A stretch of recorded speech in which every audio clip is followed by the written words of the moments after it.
Well, I think we're now 4 minutes after the hour, so we'll go ahead and get started. First of all, welcome everybody to the November 22nd, 2023 meeting of the High Level Radio Waste Advisory Council. First of all, we'd like to I was going to welcome John because he's very familiar with this group. John has spoken to the about radioactive waste over the years to a number of different groups, as well as sat in on a bunch of our meetings over the years. So it's nice to have John back because I think he brings a tremendous amount of history with him. So welcome to John, but he's not with us right now. So he just joined us. Oh, John. I'm joining you by phone. As usual, I always have technological problems, and somebody let me in, so I'm in. Okay, thank you, John. Well, welcome to being a part of the committee, and thank you for jumping on. Ed, why don't we go ahead, Ed, and do a roll call, and just so we can then kind of make that official, okay? Okay, I'll do it a little differently this time, just to point out the makeup of the committee.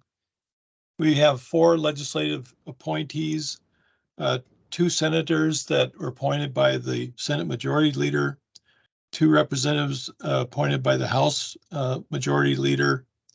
So first off, Senator Roars, I know you're here. Senator Patton, I've seen you.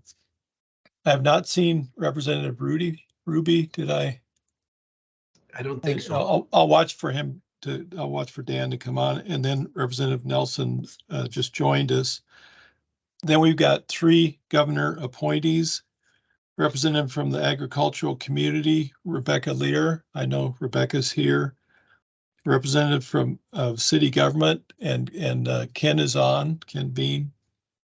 And then a representative of county government, which is currently vacant, and then the chairman will be addressing that in just a couple minutes.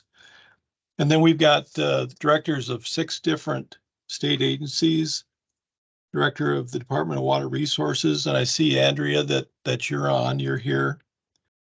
I mentioned the state health officer, Nizar Weeby, is absent. Director of the Department of Transportation, and I'm looking to see if Ron is here. I'll watch for him to come on. Director of Game and Fish, and I see Jeb is here, Jeb Williams. Commissioner of Commerce, Josh Teagan is here. And then the Director of the Department of Environmental Quality, Dave Glott, is also here. So we've got, certainly have a quorum, Mr. Chairman. All right, thank you, Ed. So the 4-year terms for our governor appointees have ended, and the county representative position has been empty since Dean Pearson retired, and we've been looking for a replacement. This week, we reached out to Yana Hennessy, correct? Did I say that right? Correct, you got it right. All right, and she's the Montreal County engineer, and she's agreed to serve on the committee and is going through the appointment process right now. So Yana's sitting in today to learn, and we would like to thank her for her willingness to serve on the committee. So Yana, thank you very much. In addition, I'm pleased to announce that Ken Bean has again agreed to stay on for another 4-year term, as well as Rebecca Lear has agreed to consider another term. So we've got some senior people willing to stay on, which is always good. So I want to thank each of you for your past service, as well as the future 4 years that we hope you'll be able to stay with us. So the other day we passed out the minutes, which happened to be exactly 1 year ago, November 22nd of 2022, and we passed along the agenda. So is there anyone that would like to make a motion to approve those minutes? Move we approve. All right, we got a motion from Senator Patton, second by? Who wants to second it? Anybody? I'll second. All right, Jed, thank you very much. So with the motion made and seconded, is there any further discussion on the minutes of a year ago? All right, hearing none, then all in favor signify by just saying aye. Aye. Aye. Opposed, same sign. Okay, motion carries. So now we'll move into the presentation portion of our meeting. And so just as a little bit of courtesy to the presenter, if you haven't turned off your camera and your microphone, we might do that just to save bandwidth, as we've had difficulties in the past where the camera options literally take up too much of the capacity, and the presenters have had difficulty. So if you don't mind, let's do that right now. And Ed, if you take it from there, okay? Ed's going to give us a little bit of background, and then we'll move into the first presentation. Yeah, I'll just kind of set up the next presentations by pointing out that of why this council, kind of a review, because we've been going now for over 4 years, that we were established really for 4 reasons. The overarching is to advise the Industrial Commission and carrying out the duties of the chapter on high-level radioactive waste, which is Century Code 3823. And then the four things, and what we're really going to be talking about today is the report that we would need to issue, and that's after looking at if a site's been nominated, or even if it's not a federal proposed federal repository, but a private high-level radioactive waste repository, we would still get involved. But this is to review site suitability to issue that report. We also can review and make recommendations to the commission regarding rules and standards. And you might remember a few years back when we did a draft of the rules, which then became Administrative Code 430202, and ran those by the Advisory Council, and then took them to the Industrial Commission for their final approval, and then to the Administrative Rules Committee, and then those were made final. And then also kind of a wide-ranging portion, we can consider any other matter related to this chapter that we feel is appropriate, which we've kind of applied. I mean, when we reached out to the Nuclear Regulatory Commission, the Department of Energy, and to EPA, we're finding out not only what was going on in waste, but also to some degree in nuclear power. And then we report our findings biannually to the both the Industrial Commission and to Legislative Management through the Economic Development Transmission Committee. So just a very quick, I've used this diagram for 4 years, but just to point out that if the Secretary of the Department of Energy were to nominate a site in North Dakota, then and then he sends it to the president, he or she sends it to the president, and then the president has so many days. I'm trying to remember if it's 60 or 90 days, but has fairly limited time to act on that. If the president agrees with it or just doesn't act, either of those two, it then goes forward. And then the state of North Dakota, if it wants to oppose that, has to issue a notice of disapproval. And so the Advisory Council, we would write a report based on the science, and that's why the agencies that the 6 agencies are involved in this, 7 with the DMR, it would be to put together that report. And then if the legislature is in session, that report would go to the legislature. And if they're not, it would go to the Industrial Commission. And local government would also have a role if it's going to the Industrial Commission.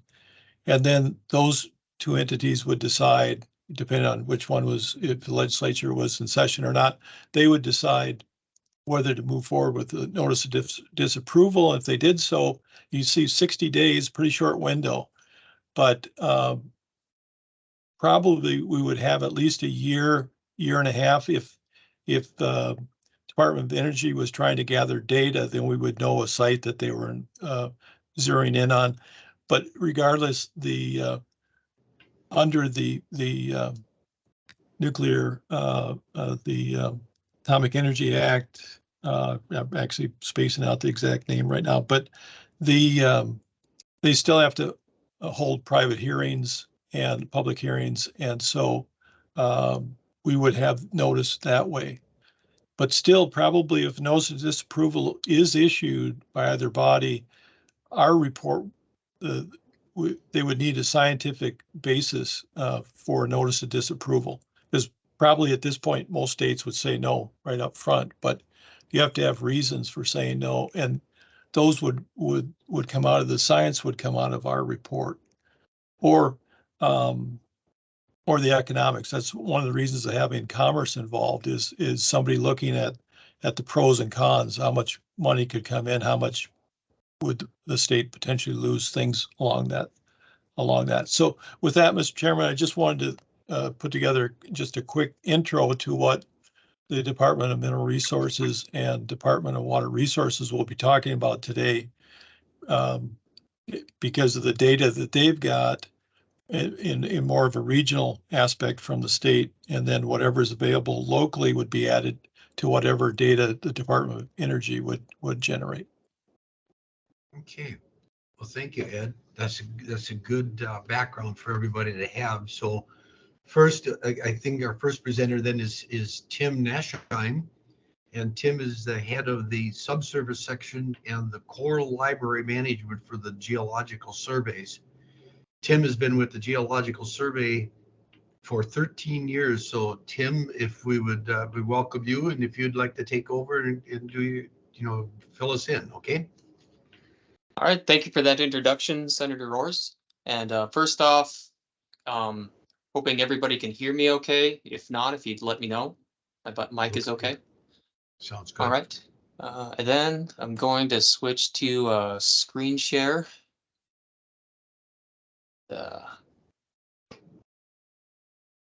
All right. And does everybody see a full PowerPoint slide? Does that look good? Yeah, looks good, Tim. Okay. All right. Well, I've kind of been directed to do something in the range of a 25 to 30-minute presentation with some time for question and answers at the end. And kind of what I'm going to do today is talk through the geologic history of North Dakota, going from our crystalline basement rock up through our sedimentary layers. And along the way, I'm going to talk about our data that we have for the different units, kind of geologic information setting, as well as resources, and touching on implications when it comes to waste disposal. And so, this is going to go through somewhere around 2 billion years of geologic history, but I'll try to keep it from a general point of view so it's not too much in the weeds.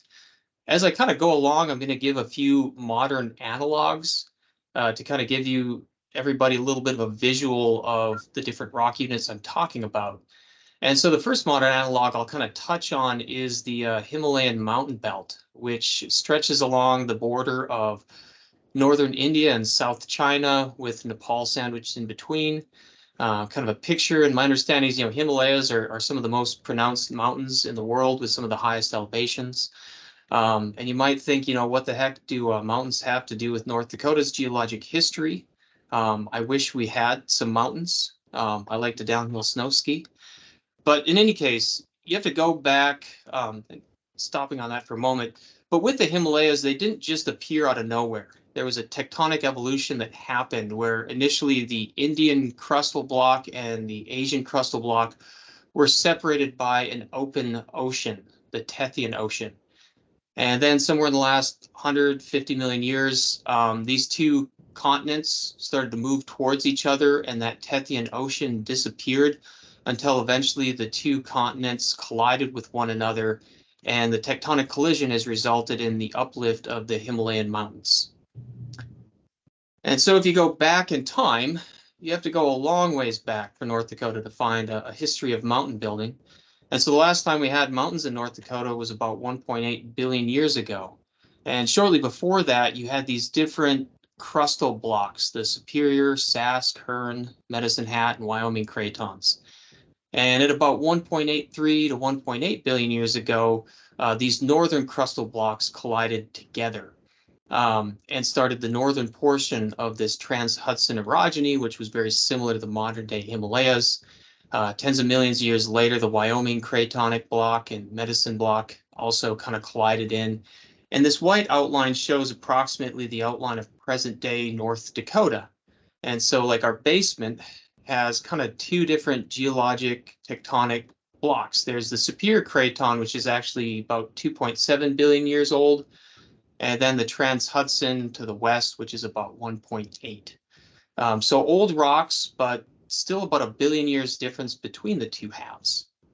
And so this is kind of a simplified map for North Dakota. Again, 2.7 billion year old Superior in brown, and then this blue is the 1.8 billion Trans-Hudson, and then there's this red, which is the boundary zone between these two.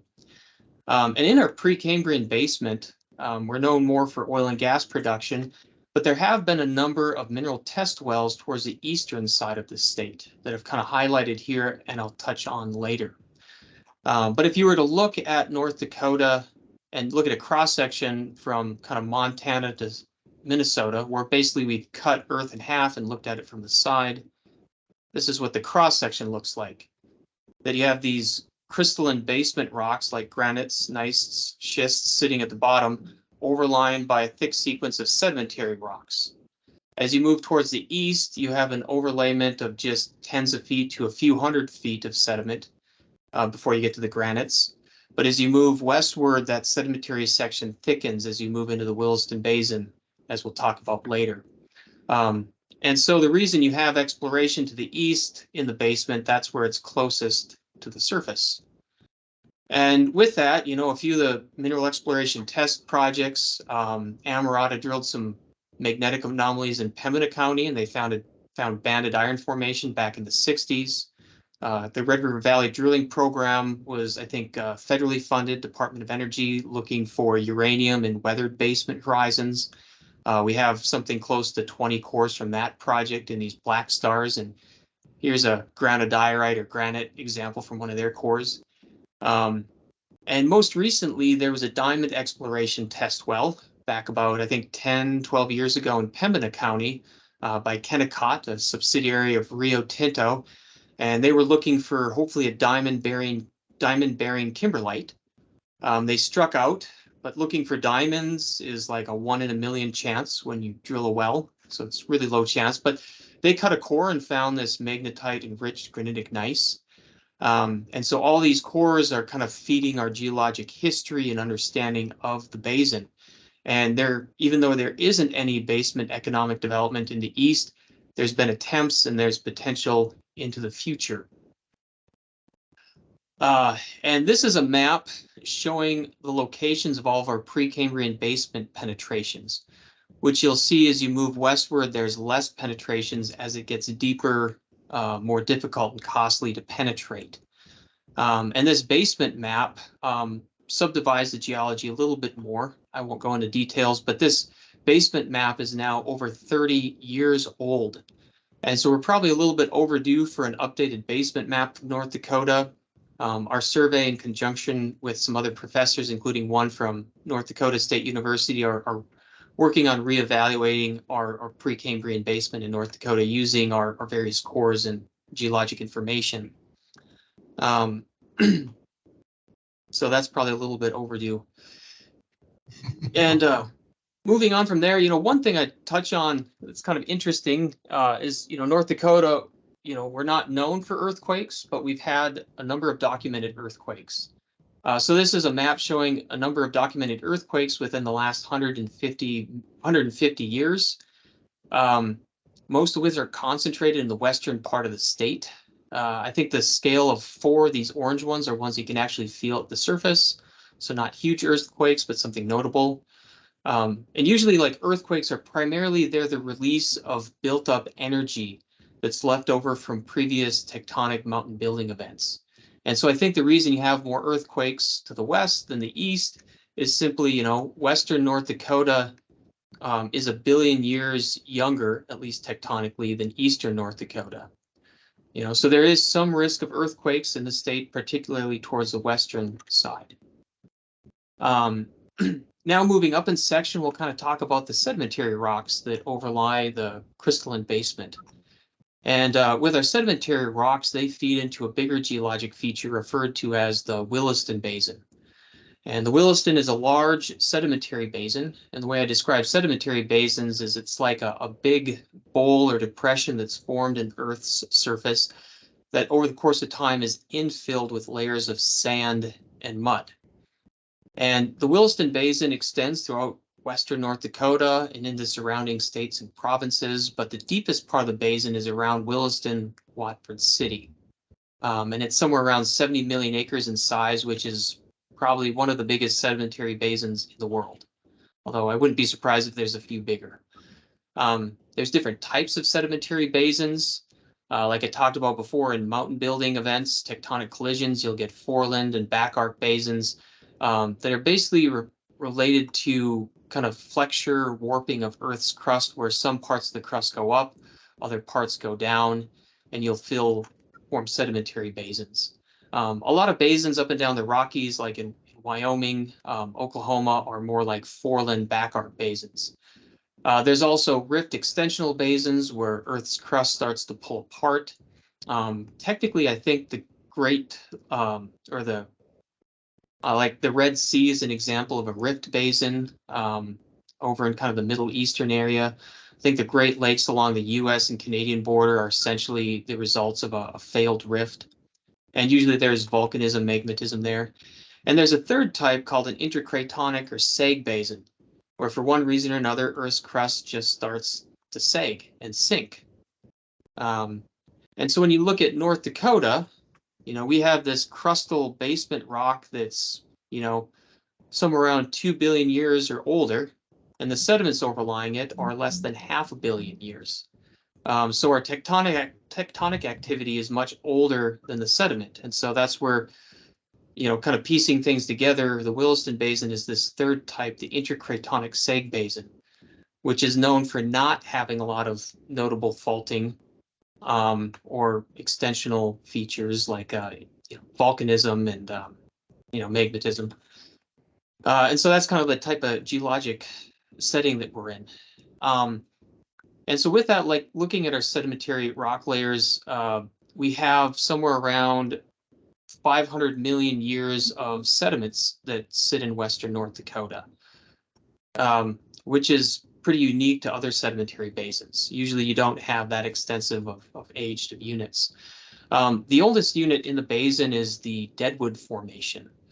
And I'll kind of show a few diagrams of Earth, what it looked like in the past. And the thing I'll point here is I should almost turn this diagram 90 degrees, because when sediments first started to accumulate in North Dakota, our state was south of the equator and pretty close to it as well. So it was much warmer, hotter, and also on the other side of the Earth, essentially, in some ways.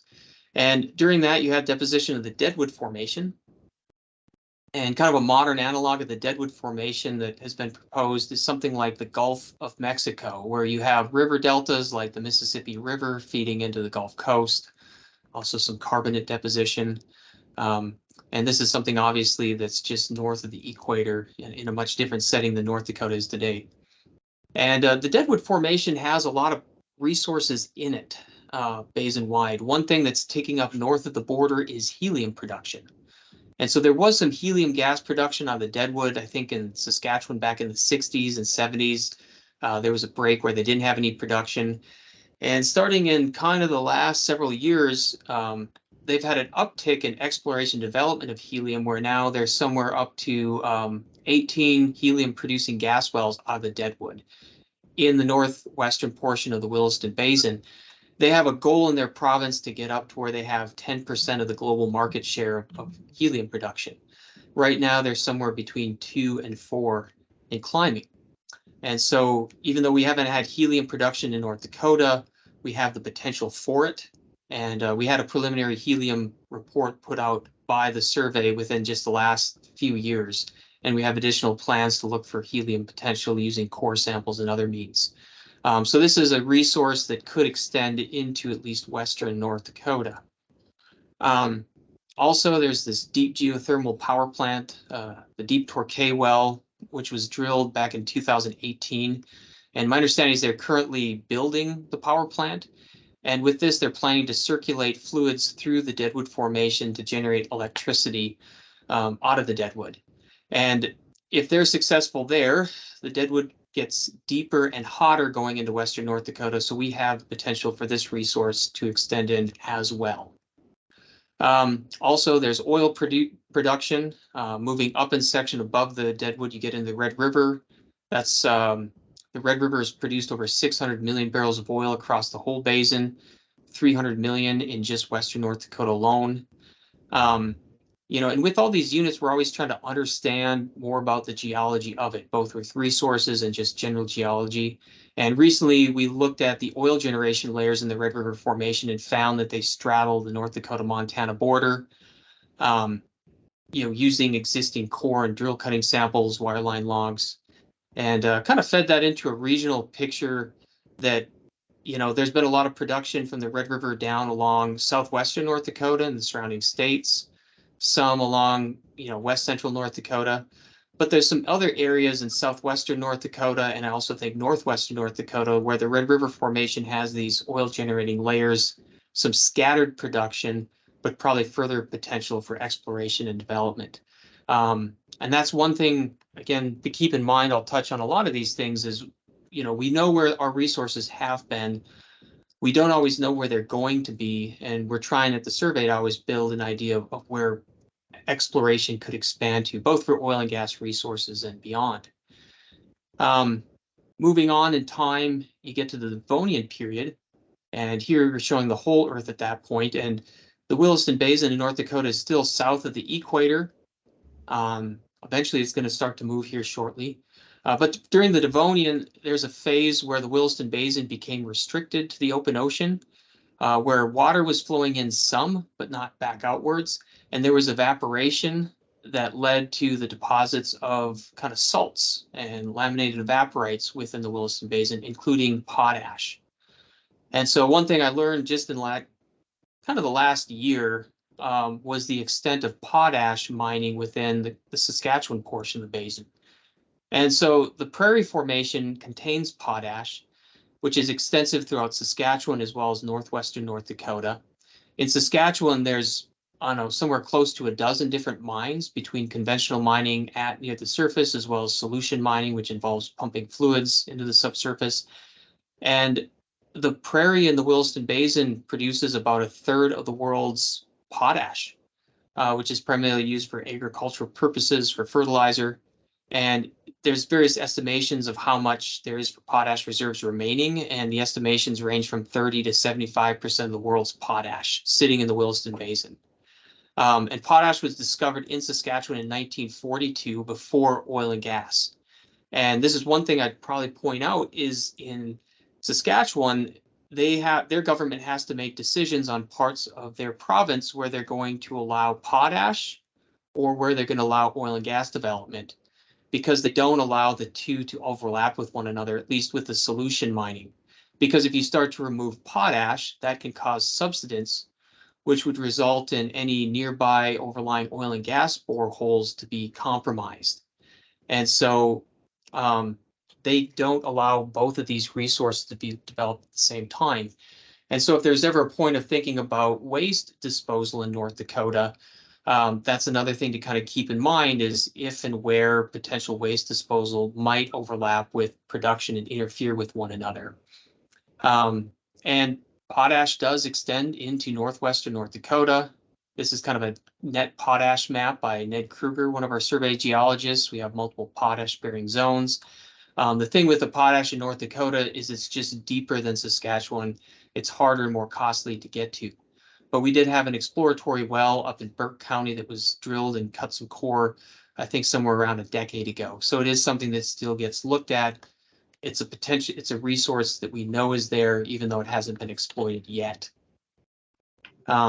Also, another interesting resource that's emerging potentially is lithium. So lithium goes into batteries, really important with electric vehicles. And it's been found that in some formations in the Williston Basin, there are moderate to high concentrations of lithium in the naturally occurring fluids. And so there's literally a company that's been exploring for lithium just north of the border in Saskatchewan. Seems like Saskatchewan has a lot of diversity of resource development. This company initially was Prairie Lithium, but then they were bought by Arizona Lithium. And they've drilled a number of wells targeting the Devonian Duperow Formation, where they have somewhere around about 150 parts per million of lithium sitting in the water. And they think they can commercially extract and sell that lithium for profit. And lithium concentrations in the Duperow and other units increase as you go into North Dakota. So this is another thing that may expand in our part of the basin over the course of time. And we've had a number of companies in North Dakota that have already analyzed for lithium out of the produced water with the oil. We've also had a number of companies talk with us about drilling pure lithium exploration wells, where they're not worried about oil and gas, that they're just looking in lithium for groundwater. So this is something that is on the minds of companies moving forward. So. And then, of course, there's the Bakken Three Forks formations, which are the most prolific producing units in North Dakota and kind of basin-wide as of right now. This is a distribution of oil and gas wells producing from the Bakken, mostly targeted in western North Dakota. But this is a few years old, but North Dakota has probably produced well over 4 billion barrels of oil out of the Bakken, probably north of 17,000 wells, and we're still going along. And the Bakken's going to be going for many years, both in drilling and production beyond that.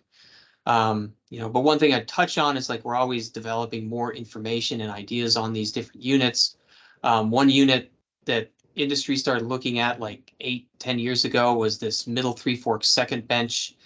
And some companies are drilling it, some are not. And we recently completed a study at the survey where we were combining cores and wireline logs with production data. We identified this area in yellow and green where the Middle Three Forks looks like it has pretty good potential. And it also lines up with where you have most of the industry developmental drilling. And so even in quote unquote mature oil and gas plays, there's new things that will emerge or things that have been around a while. Not all the companies understand it. Because I'd say there's somewhere around 4 operators developing the Middle Three Forks in the northeastern McKenzie County areas. And there's several others that are not developing it, probably because they just don't understand it well enough, or maybe it's slightly less economic, or they're just saving it for the future. But that's where all this information we have, we continue to build a better idea of both the geology and resources of everything. Continuing on up in time, during the Carboniferous, which is right after the Devonian, you can see we've moved north of the equator, but just barely. During the Carboniferous, the Mississippian, deposition has been kind of equated to that of something like the Middle Eastern area, where you get this carbonate deposition where the sediment is growing locally. And then it's in a highly arid environment where you get evaporites that form on the coastline, not in the middle part of the basin. And so kind of a dry, arid carbonate sediment, just like the Middle East is today. And the Madison group was actually the Bakken before the Bakken. And the Madison basin wide has actually produced over 4 billion barrels of oil, 32,000 plus wells basin wide. And in North Dakota alone, I think we have over 1 billion barrels of oil produced out of the Madison reservoirs and 6,000 wells. So like I said, it was kind of like the Bakken before the Bakken, and maybe down the road it'll become, kind of like the Bakken dominating unit again. And so it's a fairly substantial producer that's above the Bakken Three Forks. And so this map would just kind of point out, this is a combination of probably over 90% of the oil wells in the whole basin. And it kind of forms this northeast southwest trend. But each of these oil and gas wells is a data point for geologic information that's concentrated towards western North Dakota. And in North Dakota, we have 20 different formations that commercially produce oil and gas. And if you look into surrounding states and provinces, we go up to like 24 or 25 distinct formations that have produced, ranging from deep thermogenic gas in the Deadwood to biogenic gas in the Pierre to mostly oil production in the middle. And the Bakken Three Forks kind of sits in the middle, and it's just 2 out of those kind of 24 or 25 formations. So a lot of diversity in just oil and gas resources and resources in general. Continuing on up in section, eventually you get to the Cretaceous, where now we've moved even further away from the equator to the point where you no longer grow carbonate sediment, and so you get to just more classic sandstones and shales. The Cretaceous section includes the Indian Kara Formation, which I'll touch on its importance in a little bit, but the Indian Kara kind of analogs to that of the east coast of the US, where the ocean meets the continents, and you get these beach-like deposits, as well as channel sands, some marsh deposits, and you get these really nice porous sandstones. And the Indian Kara Formation is maybe interesting, of course, because it's a disposal unit that's been being used for saltwater disposal going back almost probably since the beginning of oil production in North Dakota. And so for every barrel of oil we produce in North Dakota, we probably produce on the order of 3 barrels of salt water that has to be disposed of, because the produced water that comes up with the oil is usually high concentrations of total dissolved solids that's a hazard to basically spill or contaminate at the surface, contaminating fresh water. And the Indian Kara Formation has these discontinuous sand bodies, like I pointed out, channels, beaches. It's actually above the Bakken, but it's below this pier formation. And the pier is this regionally extensive shale that goes beneath like 80% of the state. And that's used as the confining zone that they drill down and set surface casing into the pier, and then continue on down into the Indian Kara before they inject into it. So they end up getting multiple levels of protection between the Indian Kara and the pier within the borehole, as well as the pier separating the Indian Kara disposal from our shallow freshwater aquifers. And this is a point, when you have a disposal zone, you have to spend time studying and understanding the overlying sedimentary layers to figure out how you're best going to keep that waste preserved and in place without, future contamination. And the survey has spent time working on the Indian Kara. Just within the last probably 7-8 years, we mapped out the porous sand bodies in the Indian Kara, where on the left here, the brighter yellows are where you have thicker porous sands in Indian Kara. The duller kind of green to orangey red is where there's less sand. And there's been issues sometimes in Indian Kara where they start to inject water into the formation, but there's not a lot of good sand and they overpressure locally, and it creates a drilling hazard for future Bakken Three Forks wells. So when you're disposing of something, you have to think about, future potential resource development. And there's been issues sometimes with the Indian Kara and later development of the Bakken Three Forks. Most of the time, the Indian Kara has enough sand that takes on enough water that it stays at a normal pressure and it's not an issue. But once in a while, there's been local issues. Continuing on up in section, we'll look at near surface surficial rocks, where you have kind of coal-bearing rocks to the west, glacial sediments more to the east.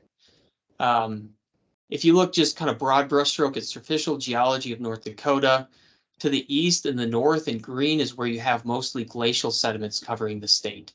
And then to the southwest is where you have older sedimentary rocks ranging from Cretaceous marine deposits to kind of tertiary terrestrial coal-bearing units. And that's in a snapshot.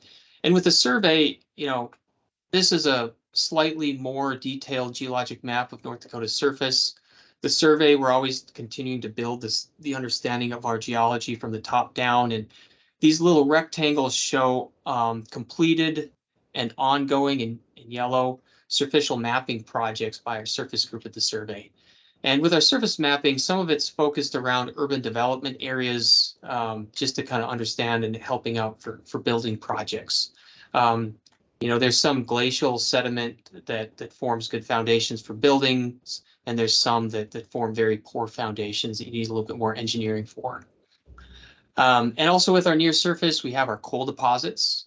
This is a map of Western North Dakota showing the extent of our mapped out coal reserves, which was mapped out primarily with Ed Murphy in the survey in the early 2000s. Based on that work, we have somewhere around an 800-year supply of lignite in Western North Dakota. And also with the coals, it's not just a potential for generating energy. Oh yeah, I'll touch on that for a second. With the coals, if you look at the extent of the coals, they kind of outline in kind of the central middle portions of the middle of the Williston Basin. So even when the coals were being deposited, the Williston Basin was not connected to the open ocean, but it was still a topographic low where you form kind of these marshy, swampy-like environments to form the coals that we currently mine. So the Williston Basin, its geologic setting changes over the course of time along with its resources. And just within the last several years, the North Dakota Geological Survey and other entities have been looking at rare earth elements in these coals and finding that some of our coals have very high concentration of rare earths that might be commercially extractable. To date, my understanding is there is no commercial extraction from rare earths out of coals yet anywhere in the world, but this is a future potential resource in North Dakota. Kind of running up on my 30 minutes here. Yeah, we also have mapped out landslides in North Dakota. Even though we're a flat state, in pink, that shows where we've had landslides. Landslides is just another geologic geohazard to keep an eye on to avoid for any future potential waste sites. And with our geologic understanding, our surface geologists, they study rocks at the surface. In terms of our database for the subsurface, it really ties into the Wilson M. Corn Sample Library where I'm positioned in Grand Forks, the campus of UND. At the core library, we store core samples from oil and gas wells, mineral wells. We have over 92 miles of core to date and counting that we just continue to accumulate. Companies come and visit our facility. This is an oil and gas company earlier this year. Also, academics come and spend time sampling, examining the core samples. We photograph the cores and thin sections from the cores for documentation and sharing electronically. We're getting somewhere around 500,000 photographs of cores and thin section samples. And these photographs end up online through a subscription service that companies and academics pay to access.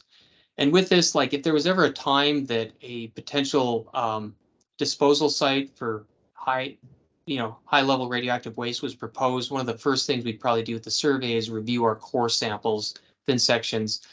Cores can give you a lot of information. If there's natural fracturing or faulting in the cores, that might mean your potential seals are compromised.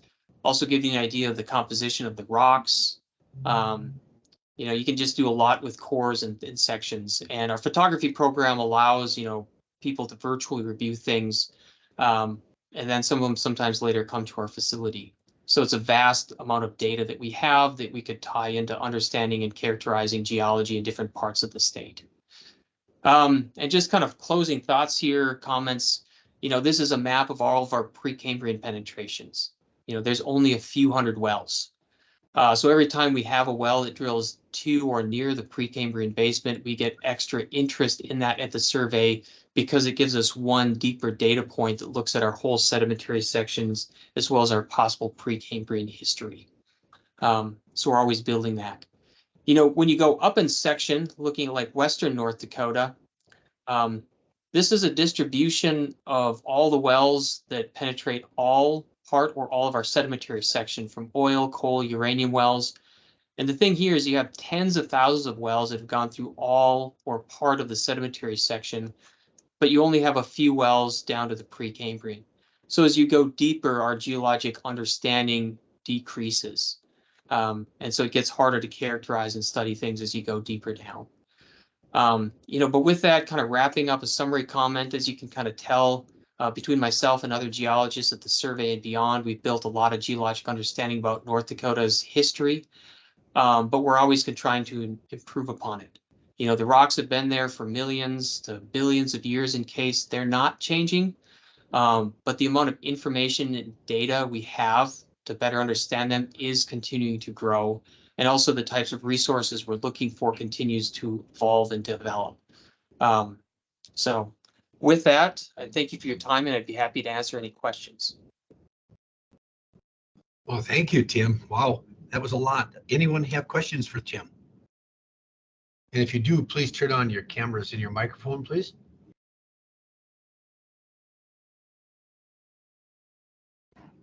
Tim, this is Josh with Commerce and some fascinating stuff. So I heard, a few things like, lithium, potash. Are any of those things, I guess, near term enough from an exploration standpoint where we should be looking at that and, evangelizing that to companies to come in and explore that, or is it still ways out?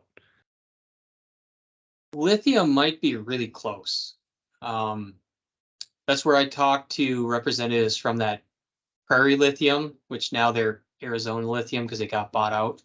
And they were telling me that they're extracting it, pumping it out of the ground and extracting the lithium and, getting ready to sell it at some point. Granted, they are a publicly traded company. And so everything you get from them, you probably take with a grain of salt, but they claim that they're economic with their lithium extraction. Although that hasn't really shown up, I think, in their quarterly or annual reports to shareholders yet. And I don't think they've started selling it yet, but that's where it's, they've drilled multiple wells and they're trying to make it work economically. Potash is something like it's there. Nobody's currently looking at it to my knowledge, but I don't know. That's one I don't know how much should be pushed, but lithium is one of them. Helium is another thing that, they're producing it and the technology is already there that if you find helium gas, you just pump it out and extract it. But the thing with our helium potential is it overlaps with our oil and gas fields, similar with lithium, and that's where you have, competing resources. Yeah. So hopefully that kind of gives you a little bit of a viewpoint. Yeah. At least my perspective. That's So, helpful. And, Dave Blatt's already promised me permits to do lithium and oil and gas. So we should have that solved for. I'm sure Dave will sign off on that. I can Tim, get you any permit within the next 150 years. Not a problem. Tim, comment on the precious metals that you briefly alluded to. Where are we on that front? We've been hearing more conversation about that. Is there some potential there similar? Are you talking about mostly like the rare earth elements and the coals? Yes, that's exactly what I'm talking about. Yeah, that's something I'd probably defer to Ed to answer because that's more of his realm because I'm in the subsurface. So that coal stuff, I hear about it, but I don't work on it as much. Okay. So Ed probably knows more than me. Yeah, I can just point out, so we, we've taken over 2,000 coal samples, Western North Dakota. We were just out last week collecting samples.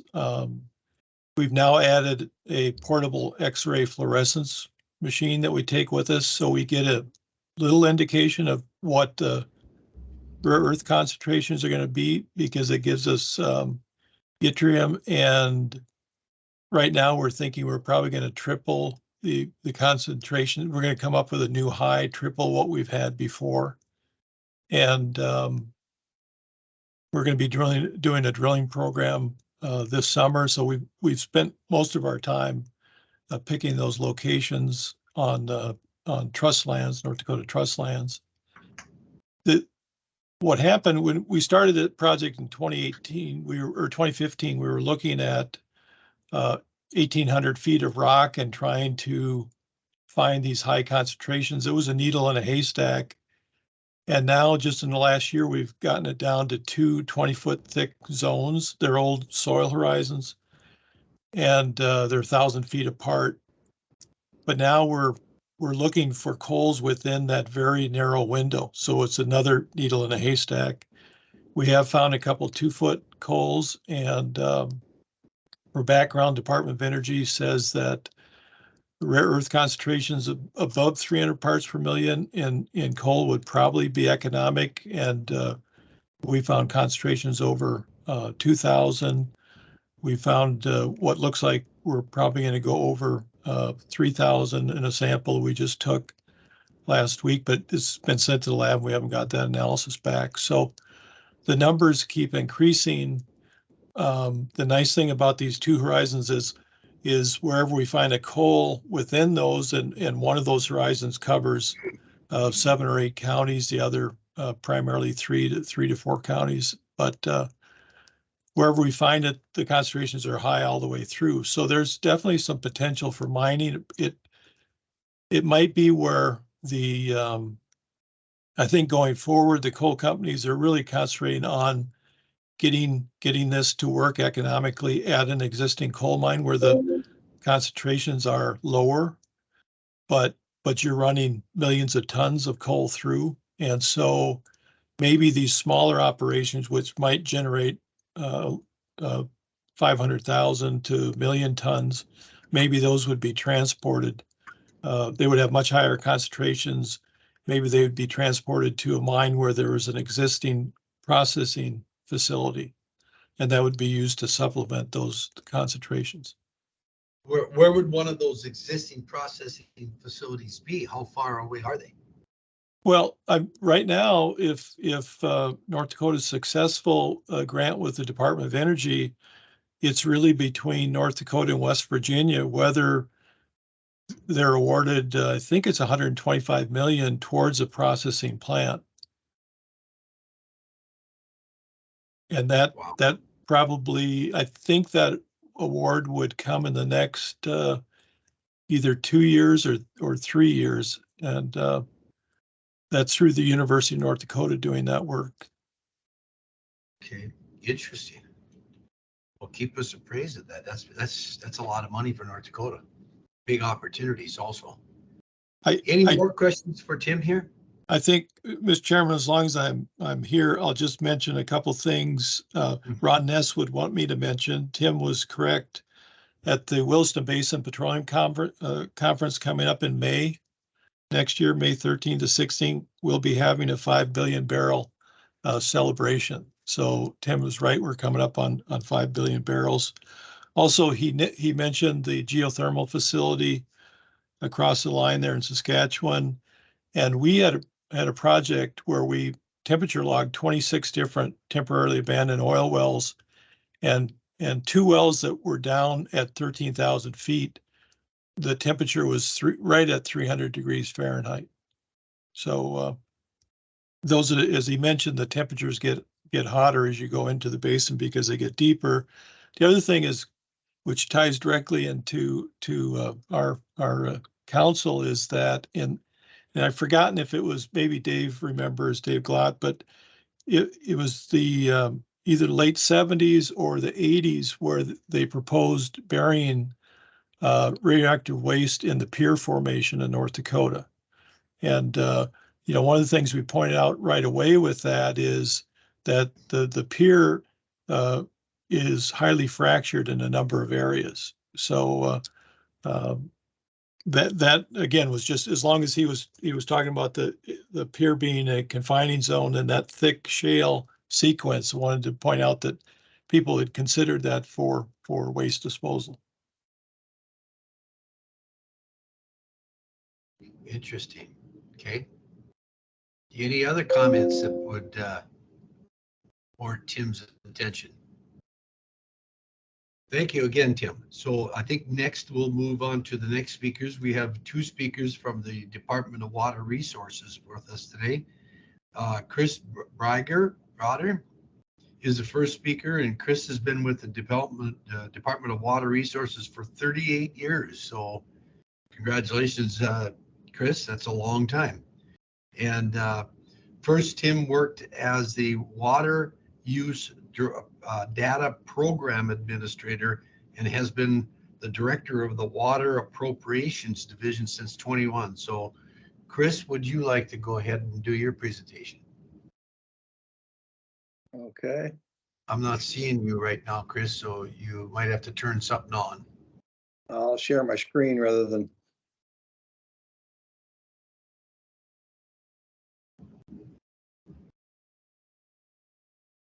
Good. Okay. Again, this talk will be split into 2 pieces. Can everybody hear me okay? You're good. You're good. Okay. This talk will be split into 2 pieces. I'll give the first part, and then I'll hand it off to Damon Graybill, who will discuss the PMP study. We'll just start kind of with our kind of a broad general idea or mission from our 5-year strategic plan for what the agency does. Our mission obviously is to responsibly manage North Dakota's water resources and risks, so to speak, for the people's benefit. Our vision, again, is to look at to provide sustainability management and to develop North Dakota water resources for the health, safety, and prosperity of its citizenry. And our values, the Department of Water Resources values fairness, objectivity, accountability, responsiveness, engagement, and credibility. And we have always, and we pledge to continue to use professional and scientific methods to maintain the highest standards in the delivery of our services. To that end, if you want to talk about water resources, North Dakota water resources, there's probably 60 million acre feet of water that's stored in our major aquifers. There's over 7,000 river miles in the state, including major rivers and tributaries. 7 of the North Dakota's largest lakes and rivers cover about 863,000 acres. To provide some scope here and some context, the Missouri River, which is obviously our largest river and provides the largest in terms of volume and quantity and everything else in terms of surface water availability.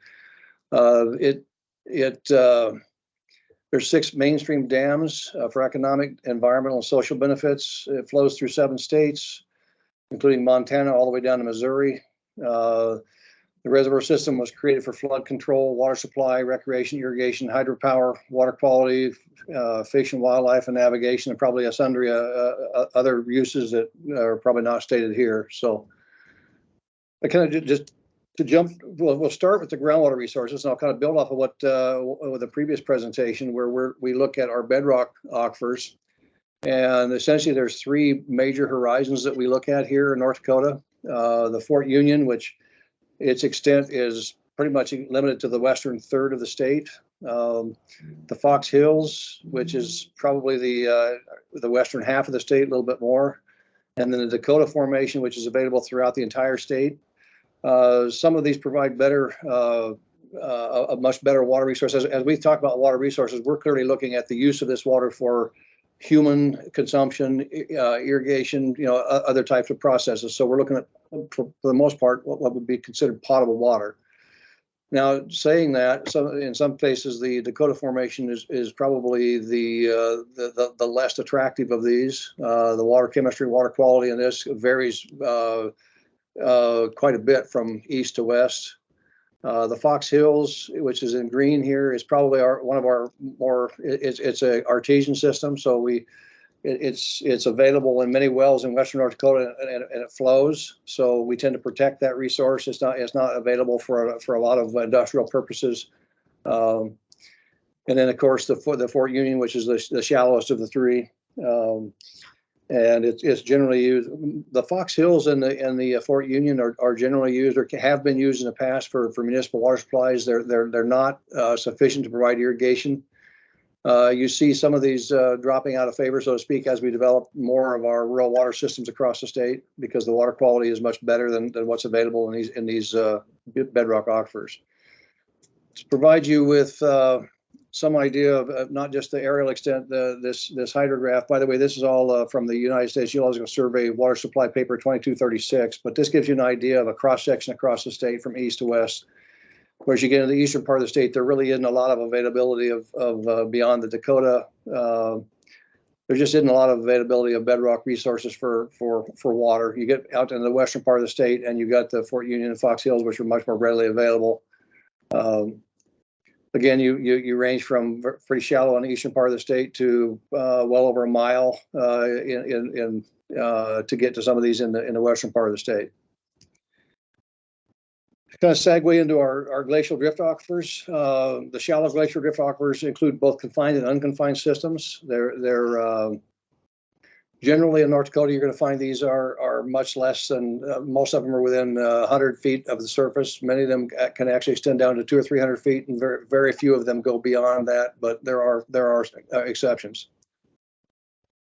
To understand the water resources, you got to understand how we define these and delineate these. In the 40s and 50s, we started the county studies program, which was a joint effort between the State Water Commission, the Geological Survey, and the USGS. And And without getting into a lot of detail there, the primary goal was to define the available groundwater resources. And when you look at those efforts, the wells that you're seeing here, the wells and test holes, is a direct product of those efforts. There's over 40,000 sites that have been drilled for the purpose of defining and delineating our groundwater resources. And on a map at this scale, it looks like we know everything we need to know, which is not really the case, because there are areas where we are still learning. We've recently flown AEM data to provide us with some three-dimensional perspectives on some of these areas, and we are finding some things that we didn't know, even though we have this kind of a well control. We are actually finding new components of aquifers that we didn't know existed. And from this network too, by the way, we're also collecting a lot of background information, which includes obviously the stratigraphy and then water levels and water chemistry. By contrast, we also have a very active private sector here, private contractors that are drilling wells for the general public or municipalities or anyway, for the private sector.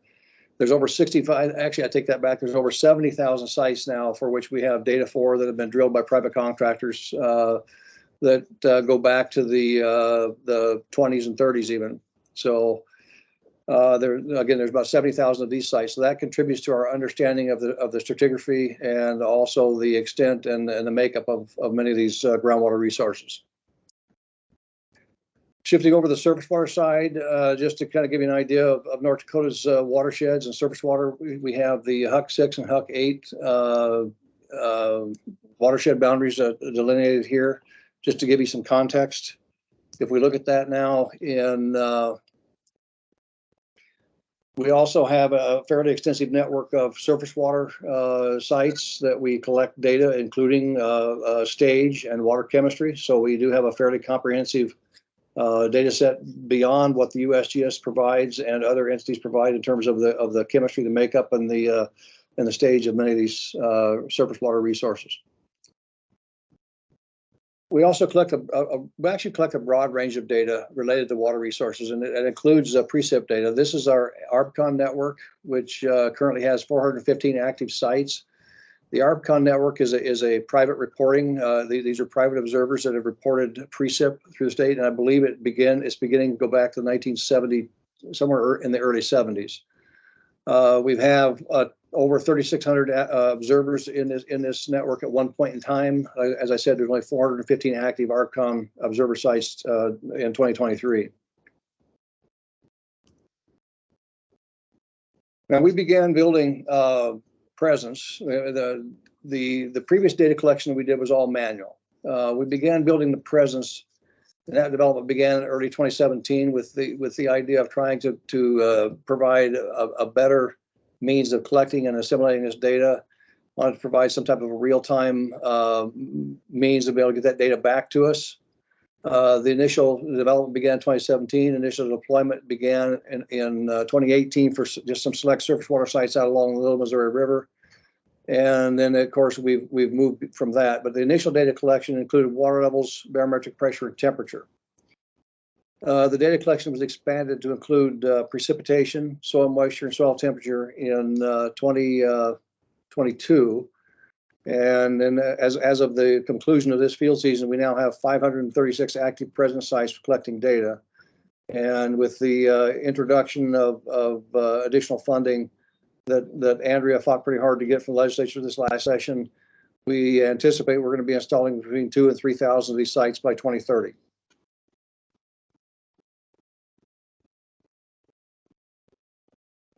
So when you look at the presence network, our focus in the past was data that was collected manually, which in the case of the ARBCON network was precipitation data, and in the case of the groundwater and surface water, it was essentially staged. The presence now allows us to collect some very important data that's valuable in our mission, and it's also going to be valuable for others that need this ambient data. But it's also allowing us to collect at every site the atmospheric data, which includes barometric pressure, air temperature. And this is collected at every site that we have out there for presence now. And again, most of this data is collected on an hourly basis and communicated back to us on a daily basis, with the exception of the precip, which I'll talk about in a little bit. That data is actually collected just a little bit differently. Again, there's currently 536 active presence collection sites that collect the atmospheric data, and that data is now, as of last week, it's all available online on our map services for consumption. Chris, Yes. before you get too far away from presence, what is the cost per site to take you from 500 to 3,000? I think you had. What is the cost per site, and did we allocate enough money to get that done? Well, when I'm presenting our projections, I'm looking beyond the current appropriation. Okay. And so what we did, we've been collecting data, real-time data for I shouldn't say real-time. We've been collecting hourly data for almost 20 years now. Mm-hmm. What we did in the past, we were doing it with data loggers that were deployed in the field, and then every quarter, our field techs would go out and download the data and bring it in. And that was our early beginnings, trying to collect real, very high continuous data, essentially. So, but those loggers they cost us about $1,500 a piece, and then obviously they weren't real time. They didn't have any kind of a communications component. And so it required staff to go out and get. So we never really got beyond about 80 sites that were deployed, which was the beginning of why we started to move down the trail with designing and building the presence. The presence was designed with a lot of constraints in mind. One of them was it had to be able to operate in North Dakota, some of the extreme conditions we have up here. The other one is we wanted to make sure that platform was scalable and cost effective. So whereas with some of the commercial loggers we were using at the time were $1,500 a piece, we've gotten the presence cost down to about $500 per site. And then in addition to what the loggers we were using in the past, a presence, if I have a nested well, can actually monitor up to 5 different wells at the same time using the same presence. So the equipment can be extended further. And then with the advent of the Bakken, the growth and development of the oil industry out west has really done a tremendous job of improving a lot of our data communications infrastructure, because our cellular network in the past, prior to the explosion of the oil resources out west, we had a lot of problems with trying to provide an effective means of communicating, whereas now we're able to do that. Almost all of it is done via cellular network. And we negotiated when we first started deploying these in 2017, 2018. We were paying Verizon $7 a month per site. We've got that down now to, I believe it's $3 per site. So that's our ongoing cost. So you got the equipment for $500, and then you got about a $3 per month cost to deploy this data, Okay. or to transmit the data, I should say. Got it. Now I know how you're going to get there. So that's okay. So and again, when I present those projections, I'm actually looking, we're going to probably go beyond that in time, because we don't know yet how we're going to possibly expand presence to other things. For example, it could be potentially expanded to include collecting pumping rate data as well. It's a very versatile platform, and we built it with the intent that it could eventually fulfill various aspects of our mission for collecting water resource data. So anyway, keep in mind that that's all based upon current trends and current what we're doing now, but that mission will change as some of the technology around it changes, and gives us additional tools and resources that we can deploy. Good. So kind of getting back to our deployment, then we have there's 35 active presence that are currently collecting precipitation data. Now, when I said this one behaves a little differently, it essentially, when a presence is out deploying, collecting precip data, it's not communicating. There's no reason to communicate if there's no precip. So we've designed the firmware on the presence logger basically sits and monitors that rain gauge, and right now we're using tipping bucket rain gauges. So if there's an event that causes the rain gauge to begin tipping, then the presence will begin communicating on a 5-minute, I believe it's a 5-minute interval, so that we can get that data as close to real time as possible. So right now we have 35. Again, we just started deploying precip gauges last year. It was only 1 or 2. Now this year was really our first year for deploying precip instruments for presence.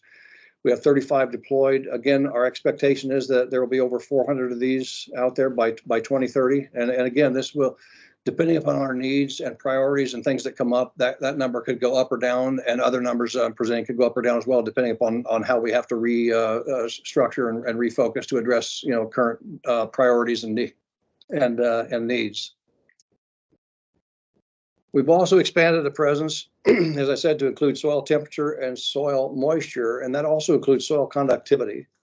Again, these are right now, they're paired fairly closely with the precip sites. There's 34 of these sites. Again, we started deployment in 2022 with a couple sites as our first test sites.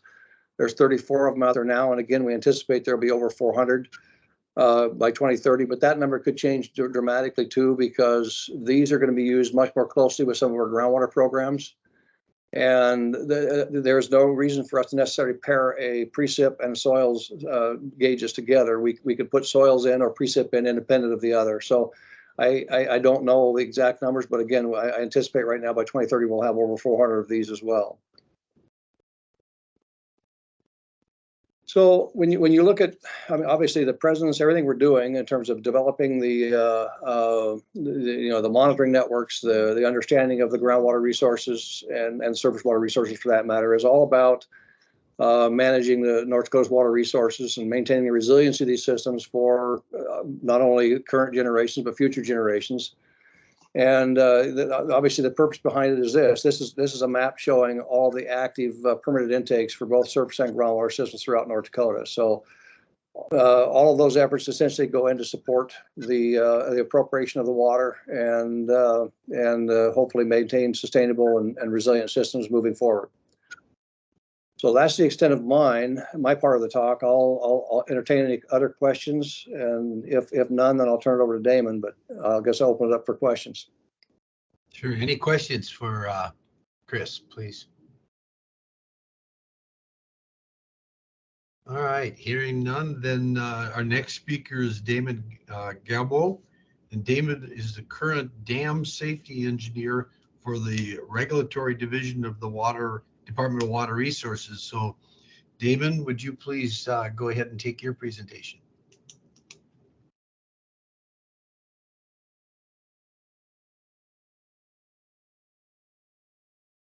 Yeah, thank you for the introduction. I'm getting a little bit of technical difficulty with sharing my screen, so. Looks good. We got your please note up right now, so. I'm hoping to move past that. Okay.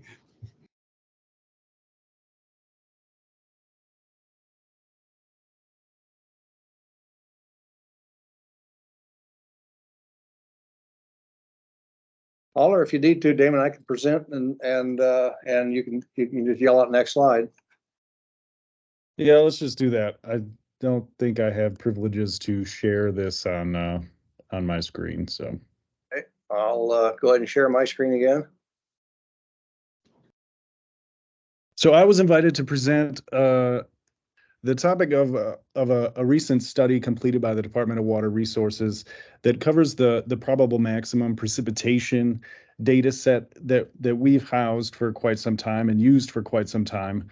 Our agency partnered with the atmospheric or the Applied Weather Associates company to develop this data, and it was a 2-year study that started in 2019, ended in 2021, but it officially went live from our website and from our managing standpoint in the winter of 2023. So starting off, what is the PMP, or the probable maximum precipitation? We're talking about the theoretical greatest depth of precipitation for any duration at any point in space. So it's really how much water can you squeeze out of the atmosphere at any point in North Dakota in this case. Go ahead.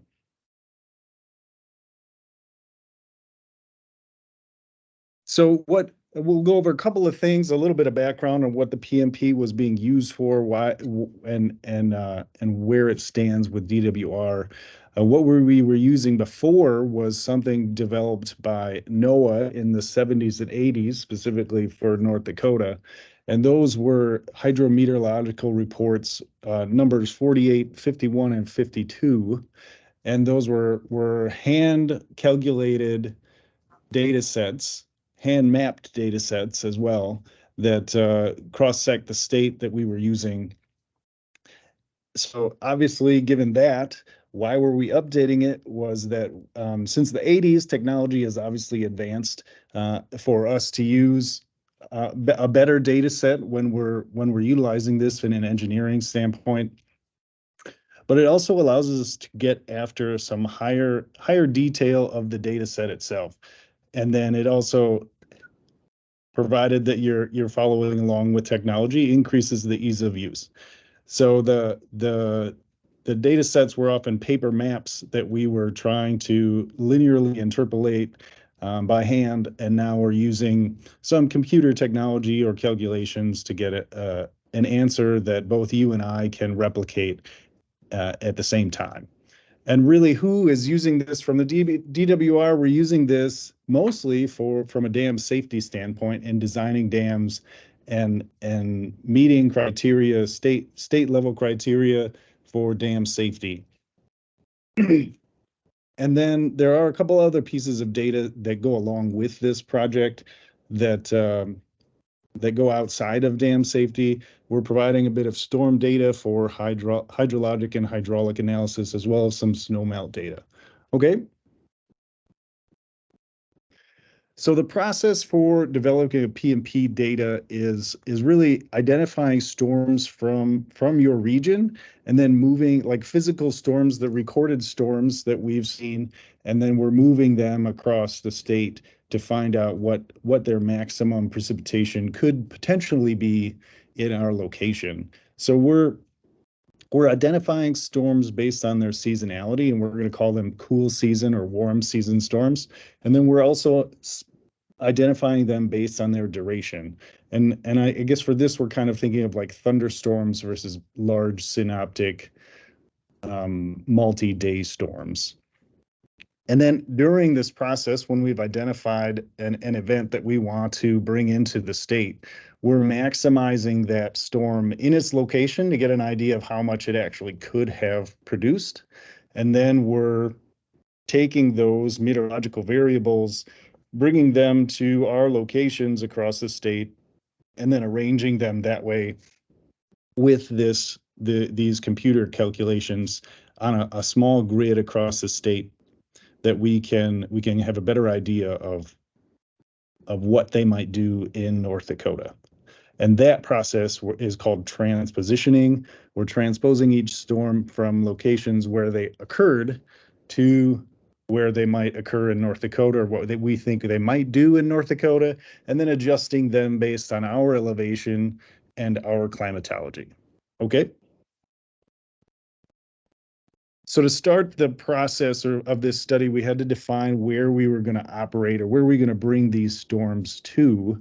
So what you're looking at is a map of our area of interest, and we were able to include all of the hydrology basins for North Dakota, including the Souris and the Red. Unfortunately, that doesn't include all of the Missouri River Basin, since that's most of Montana. It was kind of out of the scope of what we were trying to do, although it does go to the face of Fort Peck, and then a large portion of the Yellowstone River. So we are able to incorporate all of the state of North Dakota in this study. Okay. And once we had done that, we arbitrarily defined regions for this AOI to kind of designate areas where storms might be able to go to or not be able to go to. And this is really just based on elevation. Elevation is a big factor in how these storms are transpositioned to North Dakota or to anywhere some other location. So we just loosely drew this up, and the process is subjective. We do get to choose how these storms work throughout the state, but this was just a first guess. So any storms we're using from the southwest of North Dakota, we're only bringing to that number 3 location to make sure that it works there, and then maybe expanding it to others. But then we get to choose where it fits or where it doesn't. So this is kind of a first step on what this might look like. Okay. And when we're looking for events, again, this process is sort of based off of elevation and climatology, and we cast a very wide net because we're looking for the elite of the elite storms, the ones that your grandfathers remember. We threw a big net on finding these storms, and it includes a large portion of Canada all the way to the base of the Appalachian Mountains and into Oklahoma. So we are looking for a variety of events that we could possibly bring to North Dakota to build this data set. Okay. And one of the types of storms we're looking for is like your local thunderstorm, a very intense, short duration, small spatial area, a storm. So really your typical summertime thunderstorm here. And these are the storms that built up our data set for those kind of 0 to 24-hour events. So we're taking all of these events and moving them across our AOI to see how they represent the values that we're trying to fit in for each depth, area, and duration pattern. And you'll notice some of them are quite old, and they were included into the original study from the National Weather Service. But you also notice that some of them, like the one in Turtle River, it's actually Larimore along the Turtle River, was from 2000, and that one was 20 inches. And we got a little bit more data on what that actually was, but that was a very short, intense thunderstorm that produced quite a bit of rain. So those are the types of storms we're thinking about we're using when we're talking about local storms in this case. Okay.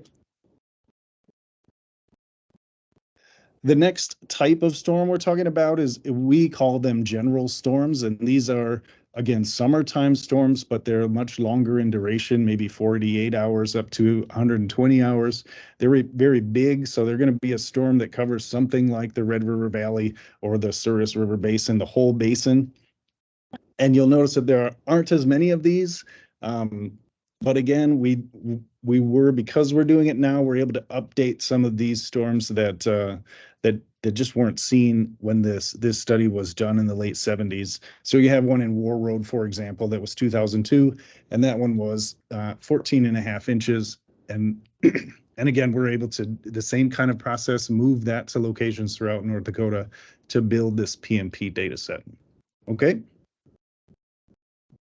And lastly, the third type of storm we're looking for, we're calling them cool season storms, but they're really rain on snow events. And these are very few and far between. It's not something that happens very often, but if you can imagine a rain on snow event across the Red River Valley in the middle of snowmelt season is going to be quite traumatic. That's kind of what we're trying to build here with these. So these, because they're happening in the springtime, kind of mid-April to May, they're not going to have a ton of rain with them. Like the inches aren't going to be very high, so these aren't quite as intense as the other ones. But because we're trying to orientate them on a snowmelt pattern, you're doubling sort of the amount of precipitation you're putting on it. Okay. And this is one example of the data we're looking for when we're digging up these storms. On the right, you've got a piece of radar data, and this is the storm I talked about from Larimore or along the Turtle River. This is the radar picture for that storm. We're taking this data and the meteorological data, the points that you see on it, and moving that around the state on our grid to find out where it what values it will have as it moves across the state. So we're able to move this storm to the likes of Bismarck and Bowman to change it climatically so that it represents what would happen if we move that storm to those locations. And then on the left, you just have the Haida graph of that event as it occurred across Grand Forks County. Okay. And ultimately, what we're doing with that data set is we're kind of stretching the limit of what occurred. We're making sort of this plot where it represents hourly data, and we're changing the depth the area and duration. So we're maximizing the size it could be spatially, and then we're maximizing the duration that it could have. And here on the right, you see the duration in colors, where it goes from 1 to 72 hours. And we're doing that with every storm that I've highlighted on the maps before. And then we're comparing those as it goes across our nodes in the state to find out which ones are going to be the driving factor for each depth, area, and duration. So based on your basin size, the program is going to give you, for instance, this storm to use for the 6-hour event, and then you'll get this data spit out to you to use in your hydrologic model. Okay. And this is an example of what was being used previously from the HMRs. The HMRs were, again, hand calculated data. They were doing the same sort of process of what we're doing now, although they're doing it by hand, and they were only bringing those storms that they knew about to specific locations across the upper Midwest. So there might have been 7 or 8 points along the upper Midwest that they were bringing points to, and then they were interpolating between those 2 points with these contours. So the contours maybe aren't quite as exact as or the estimates aren't quite as exact as what we were trying to do with this program.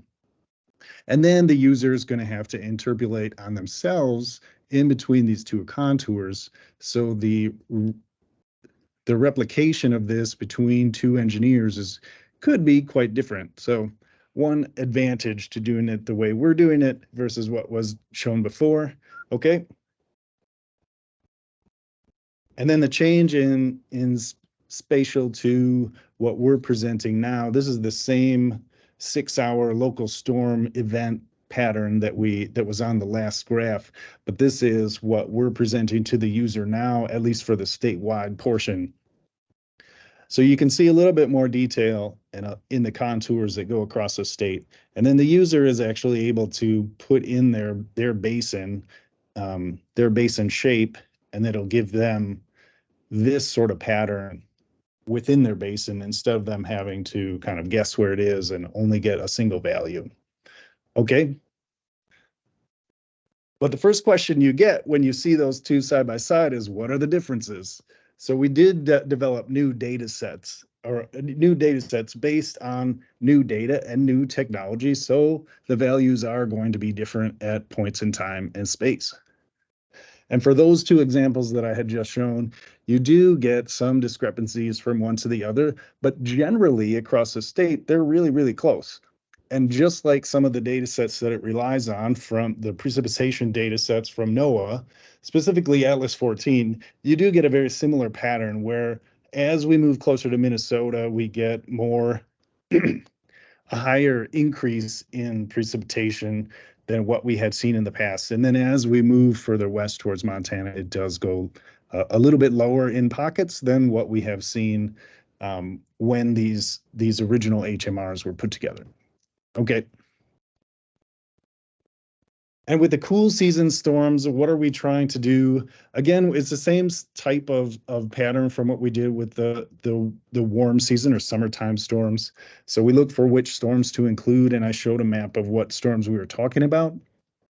And then we are trying to adjust each storm into our AOI, but we're also trying to adjust it across a wide temporal pattern from like the middle of March through the middle of May, so that you have an opportunity to play with the type of snowmelt pattern you're going to get when you put that event in your location.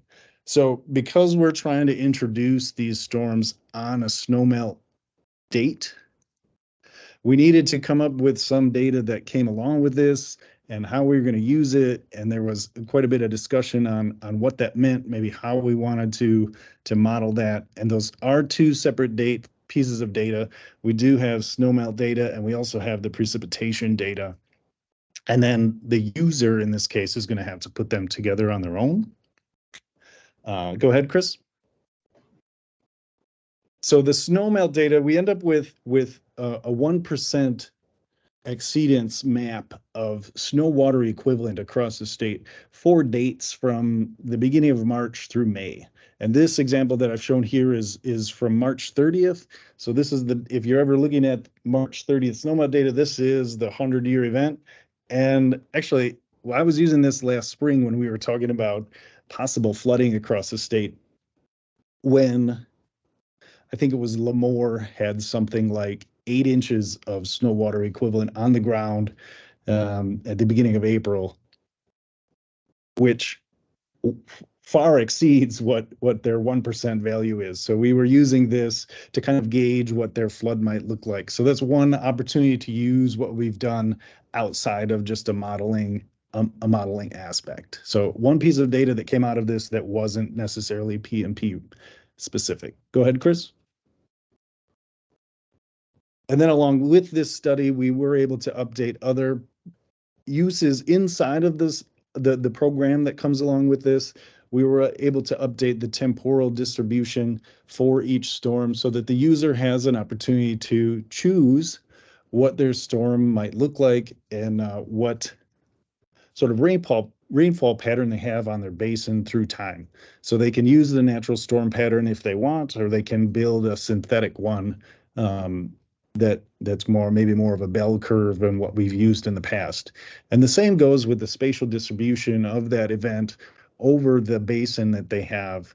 They can typically, from the HMRs, we were using an ellipse pattern, and that's kind of what we were stuck with. But now we're able to use the actual spatial pattern from the radar data, or develop our own sort of uniform or synthetic pattern on how we think that rainfall might best represent hydrology in that basin. Go ahead, Chris. So that's all I have on the PMP study that the Department of Water Resources did. And I'd be happy to take any questions regarding that, if there are any. I think, Damon, that was excellent, but it begs the question, wouldn't cloud seeding somehow work into this overall strategy of managing distribution of water and rain, I guess, that you're trying to manage here? You're trying to manage this stuff so you don't get too much in one spot, not enough, or predict too much in one spot. Wouldn't So cloud this allow you to manage that better? So this study isn't necessarily the management of water. It's sort of it's to give you an idea of the worst possible outcome of what Mother Nature could give you. Mm-hmm. Yeah. Where the cloud seeding is to maybe more minimize hail damage and that sort of thing. So they're definitely two different ideas. Not so much. When you get lots of rain like that, you also get hail. So it would seem to me that they would work hand in glove. But okay, anybody else have questions for Damon? All righty. Hearing none, seeing no speaker buttons go off, I guess. Thank you. Or Ed, did you have a question? Yeah, if you don't mind, Mr. Chairman, Yep. I'll jump in on a couple things. One is I'm really excited with the work that Water Resources is doing, and in both what Chris and Damon talked about. One of the things, we had a number of projects in the 80s, late 70s, 80s into the early 90s, where looking at different types of waste above, sitting above the water table, and trying to get a feel for leachate generation. And it was so dependent on how much precip fell at a specific site, and then having to go way over to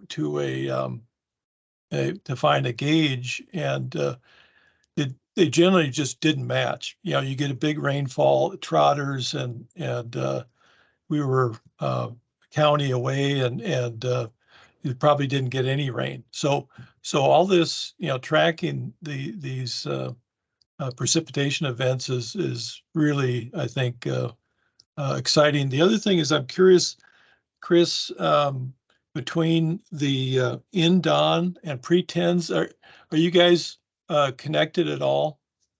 That was my question too. We're not connected necessarily. We're also not trying to compete with them. We're actually trying to make sure that our data, Indom provides what I would consider to be the Cadillac for the precip data. It's second to none.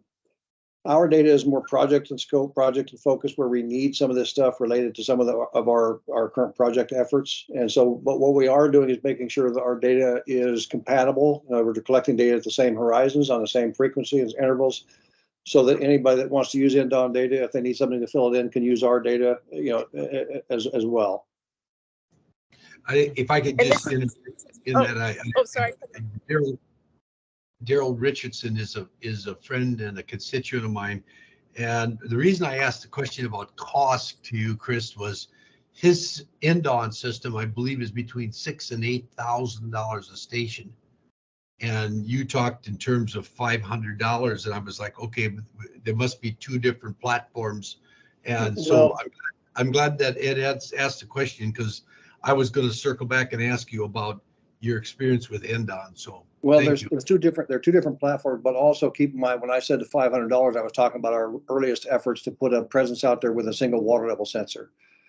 When you put one out there to collect precip, or I should say the soils information, the cost goes up. I believe it goes up by either $1,500 or $2,000 just for the sensors. And also keep in mind that they're collecting a much more robust set of data, where they've got cameras collecting. They're also getting this looking at the snowpack and that as well. So they're also collecting other data which we're not, which is wind direction, wind speed, and a lot of that. So there's a lot more that goes into an NDON station than ours. And again, our focus is related to groundwater and managing that resource. I would love to have NDON stations everywhere where we're going to put these, but we can't afford them, and they can't afford it either. So. Andrea's got a question. She's got her hand up. Andrea, would you like to go? Yeah, you bet. I just wanted to touch on a little bit more on what your question was related to NDON, and I think Chris went over very well on kind of how we fit into the big picture. But just to relate to that too is some of the work that's being done on that watch center with DES. So we are just trying to make sure that our presence information, the NDON information, USGS stream gauges, any core data, any National Weather Service data, trying to have a one-stop shop during, flood events, those type of things. So our presence systems are filling in some of those gaps. But to Chris's point too, yeah, NDON is the Cadillac, and then we're just trying to make sure that we've got some readily other types of data across the state. Good. Thank you. That was good to know. So any other questions? Ed, did you have another question? If I could, just a comment, because Chris talked about water quality in the Fort Union, and I remember, and Senator Patton may remember this, but the cafes out in Western North Dakota, you could tell where their wells were, where they were getting their water, because depending on how gray the water was and how high in sodium sulfate. And on Highway 85, we'd always stop at Wheeler's, Walker's Wheeling Cafe, because they had the best water anywhere around there. And I don't know if it was Fox Hills or not, but it was not the nasty stuff that everyone else pretty much had. Well, that could explain why Dale is the way he is. Unfortunately, that burned down one day here, so we lost that. Yeah. I knew we'd wake him up sooner or later. Any other questions for Chris or Damon here? That was excellent. All right, hearing none, then we'll go to our next presenter is David Glatt. And he recently was at a meeting with the TerraPower proposed nuclear power plant in Kemmer, Wyoming. And it was discussed. So Dave's going to pass along what he learned at that particular gathering and tell us more. So David, thank you. Well, thanks for having me here. Really appreciated the previous presentations, because there's universally all that type of information really helps us too, as the DEQ, as we go about our business. So hats off to Geological Survey and the Water Resources for the great work that they do. I'm going to just spend a few minutes talking about energy transformation. It's no secret that the federal government, a lot of discussion, is looking at a carbon constrained future. As a fossil fuel state, that's a big deal, because what we're generating right now is carbon based energy or fuels. And when we start looking at that, we have a federal government that is, quite frankly, working very hard on reducing our use of carbon fuels, coal in general right now. I was just at a meeting a week ago in DC where they're looking at proposing rules that at the end of the day would result in the closure of pretty much half, if not all, of our coal fleet. And so that is a major issue for us moving forward. And it is for the energy generation utilities. They are feeling the pressure. They understand that they want to be relevant 20, 30, 40, 50 years from now, but they also understand if they're going to be relevant, they're going to have to transform in what they do today to generate electricity to something in the future. And so each one of those utilities, in addition to that, are oil production areas and gas, are looking at how they can do things differently and look at reducing their carbon footprint. Kind of in tandem with that, the governor has a goal of being carbon neutral by 2030. That is a pretty major lift from where we're at now and how moving forward. And we are, as an agency, just kind of on the side, are looking and putting together a climate pollution reduction plan. Is what does North Dakota look like? What opportunities do we have to reduce our carbon footprint moving forward? And I do think I look at our fossil fuels as more of an opportunity rather than a disbenefit. Geology is a big portion of what our opportunities are. So as we move forward, companies are looking at how do they generate electricity differently. They also understand that it can't be all renewables. Integration between renewables and a base load have to figure out how to make that work more efficiently. Sun doesn't always shine, the wind doesn't always blow. Renewables aren't the total answer here. If you want reliable, affordable electricity moving forward in energy generation. And that ripples out to the entire economy, whether it's not just residential, but it gets into ag production, those type of facilities, industrial production.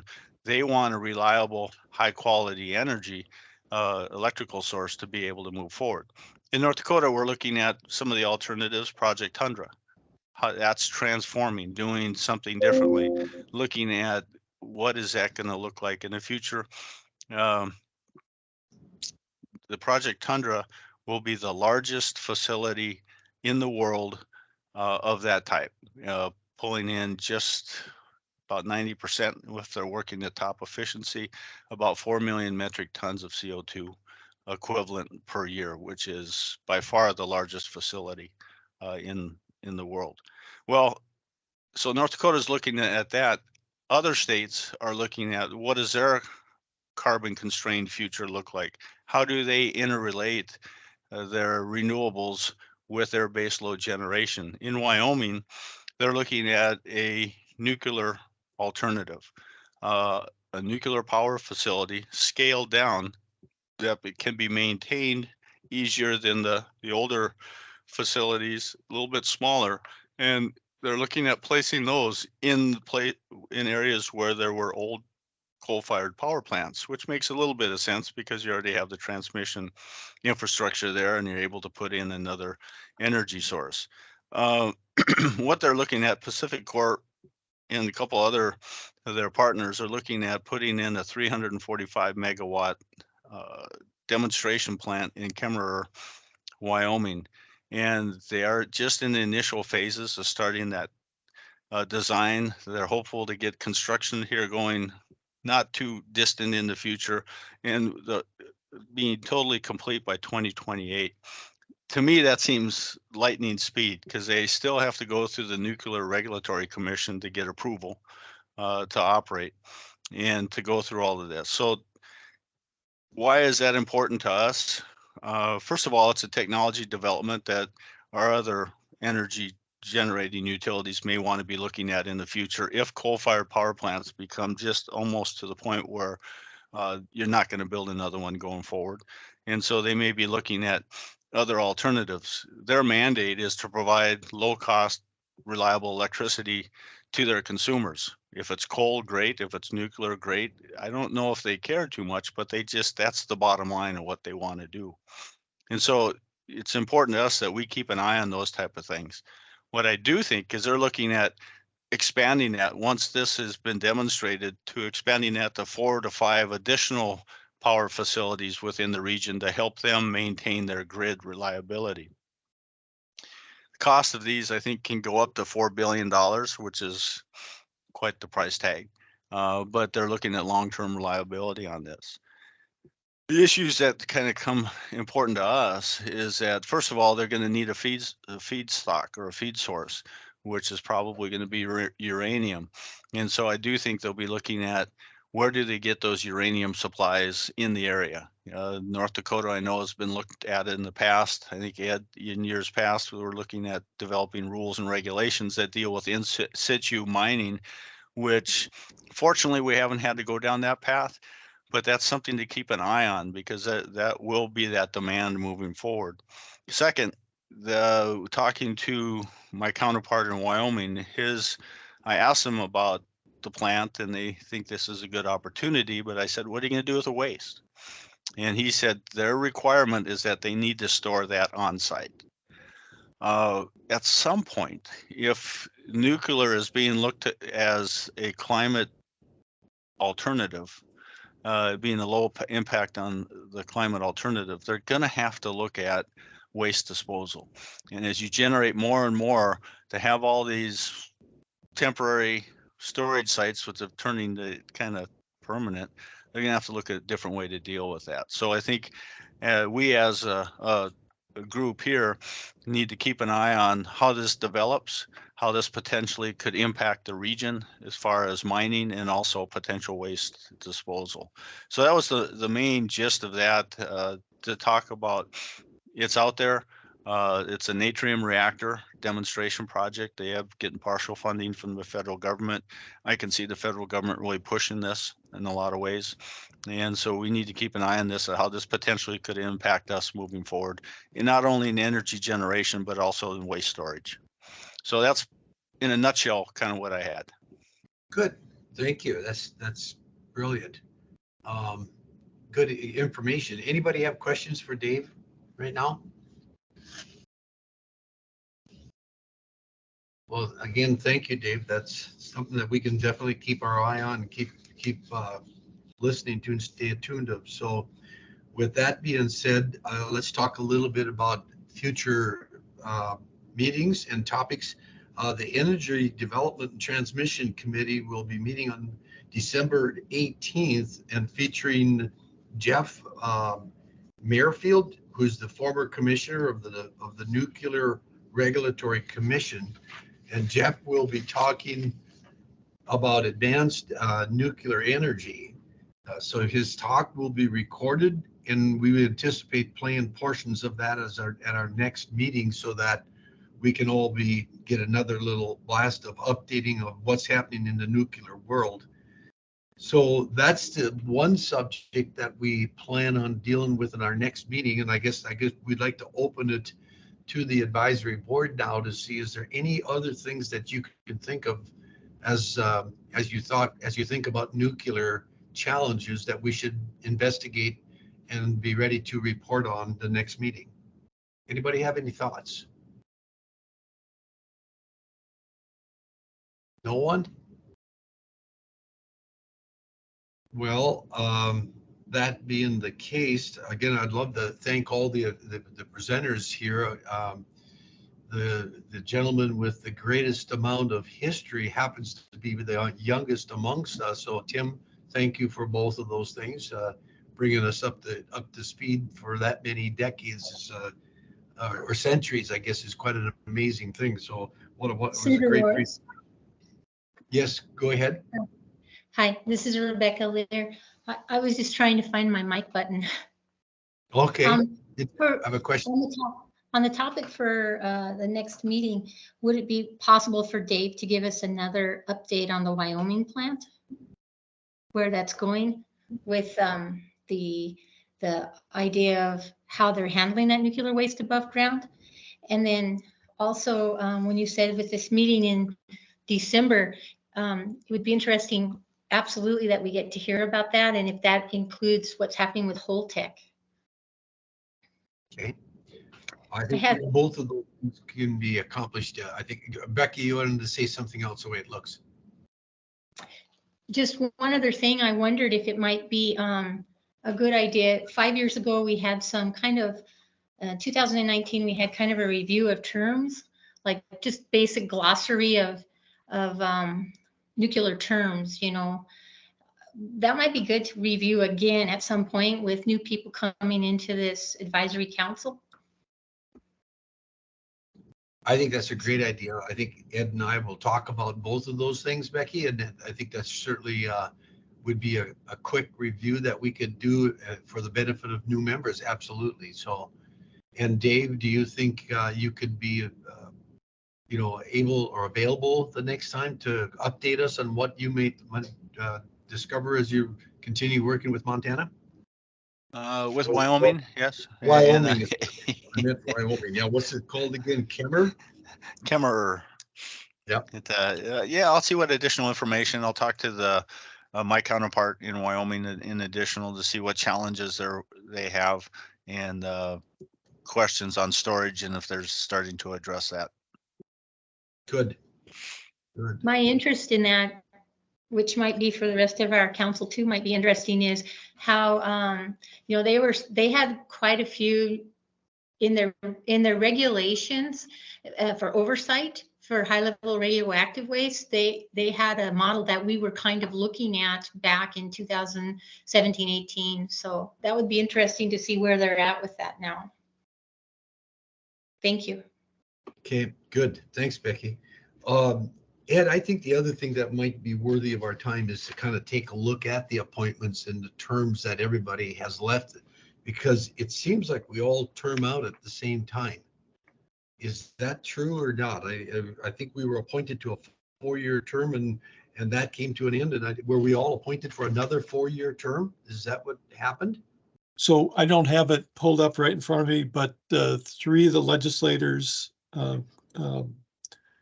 would have the same, would time out in 4 years. And then Representative Nelson.